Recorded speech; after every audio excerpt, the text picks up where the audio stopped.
And now there's questions about who's pushing this. We know that Soros is funneling money that's pushed this. We know that the Communists for America are involved with this. And so I think they're all real concerns about how this is going to go. And bear in mind, many of these are the same people who've been leading the anti-ICE protests that have, in some cases, turned violent. But what's wrong with, even if George Soros were funding it, what's wrong with that? Abby Phillip CNN show Table for Five got heated when MAGA pundits Lydia Mahan and Tim Parrish started ranting about the No Kings protests. Republicans and MAGA supporters are losing their minds over these demonstrations, and Abby Phillip, along with Ana Navarro, had a few sharp responses. Let's check out the clips from CNN. Now, this will certainly be one crowd size that gets Donald Trump's attention. Today, across America, thousands upon thousands say they're protesting the president's actions and speaking up for the First Amendment.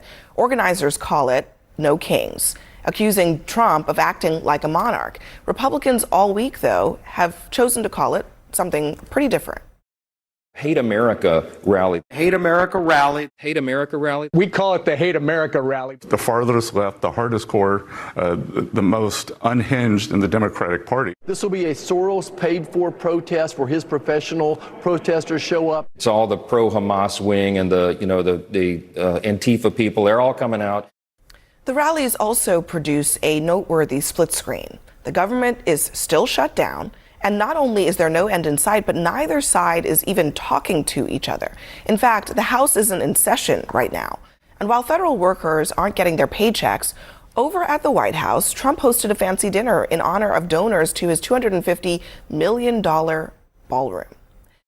I can't figure out, and Lydia, maybe you can help me with this, why all of a sudden is this No Kings rally so triggering to Republicans? There was one before, and it kind of passed almost without much notice, at least among Republicans. What is it about this one that is so problematic? Bear in mind, no one is challenging anyone's right to protest, but you mentioned there was a previous No Kings protest. Somebody actually died because there weren't any safety precautions that were taken. Somebody brought a gun and was shot. So I think Republicans are worried about the safety of protesters both on the right and the left who are involved with this. And now there's questions about who's pushing this. We know that Soros is funneling money that's pushed this. We know that the Communists for America are involved with this. And so I think they're all real concerns about how this is going to go. And bear in mind, many of these are the same people who've been leading the anti-ICE protests that have, in some cases, turned violent. But what's wrong with, even if George Soros were funding it, what's wrong with that?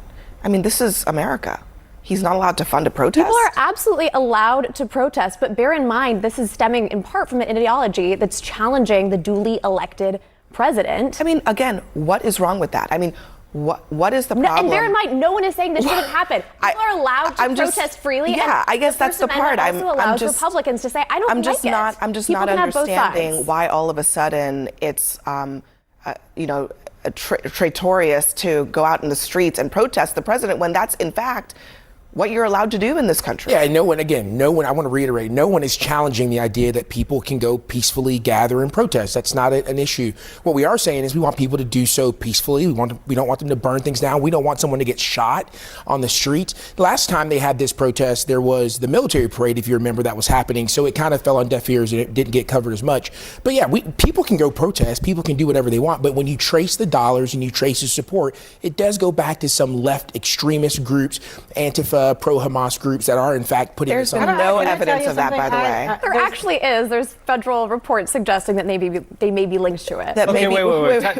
Wait. Sorry. We've said no one's challenging. I just want to pause here for a second. When Lydia tells Abby Phillip, everyone has the right to protest, but should never exist. The sentence ends at everyone has the right to protest. That's what America stands for. Yet MAGA supporters don't really believe that. People like Mike Johnson and the rest of the MAGA commentators on Abby Phillip's CNN panel act like if they'd lived in the 1700s, they'd have called the Boston Tea Party protesters terrorists for defying the king. It's ironic, the event is called the No Kings Rally, but these folks clearly want one. When they pretend they're just concerned about safety, it's nonsense. If they had their way, they'd silence or crush those demonstrations entirely. Out of millions who marched, maybe one incident happened, and they used that to smear the entire movement. And labeling it an anti-America rally or blaming Antifa doesn't change the truth. Peaceful protest is a constitutional right. Whether you love or hate what's being said, it's still free speech. MAGA doesn't stand for that. They prove it again and again on Abby Phillip's show. Right to protest. And yet,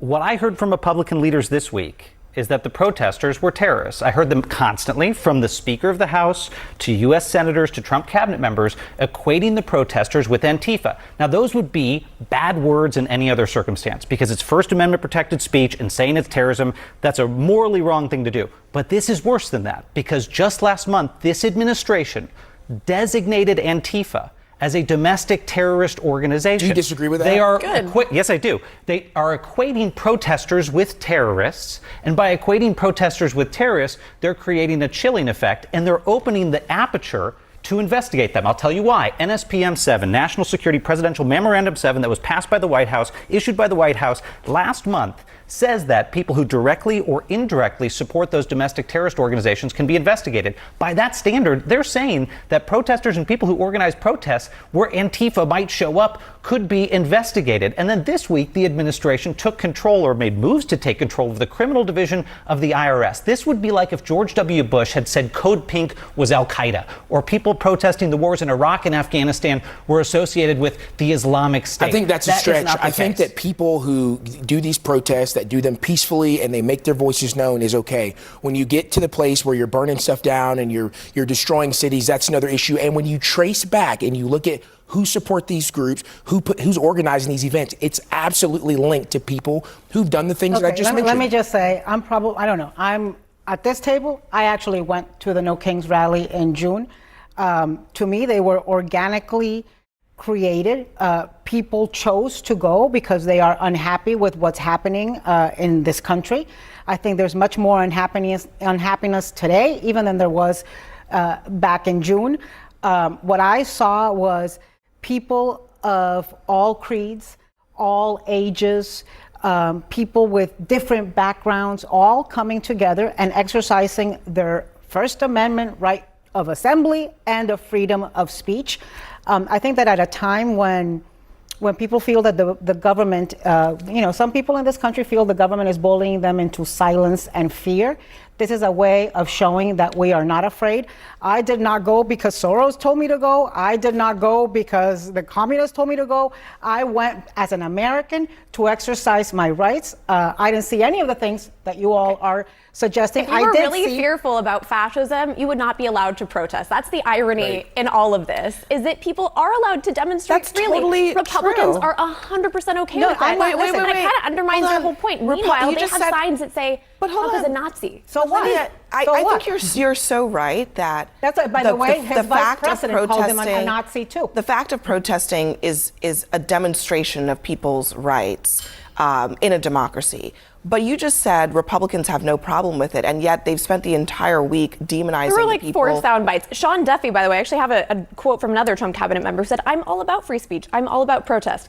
It's the great American way. I'm concerned about who's paying for it and who's organizing it." It really doesn't matter who funds these protests or who organizes them. That's the point Abby Phillip kept trying to make on CNN. As Ana Navarro perfectly said, MAGA supporters don't actually believe in protest unless it's January 6th. They can't understand that not everyone worships Donald Trump like some kind of political savior. I was talking to an old classmate of mine, a hardcore MAGA guy, and I mentioned that a few older people I know, even a Vietnam veteran, were going to the No Kings rally. He immediately asked, "Who's paying them?" And when I said nobody, he said, "Then they're mentally ill." He literally thinks anyone who disagrees with Trump is either crazy or anti-American. I even asked him how many Trump supporters he thought were mentally ill. He said 0. That mindset says it all. To me, peaceful protest is one of the most American things you can do, whether it's about Trump, the government, or anything else. But MAGA doesn't see it that way. They equate disagreement with betrayal. Let me know if you agree with Abby Phillip and Ana Navarro on this, and don't forget to like and subscribe for more honest commentary.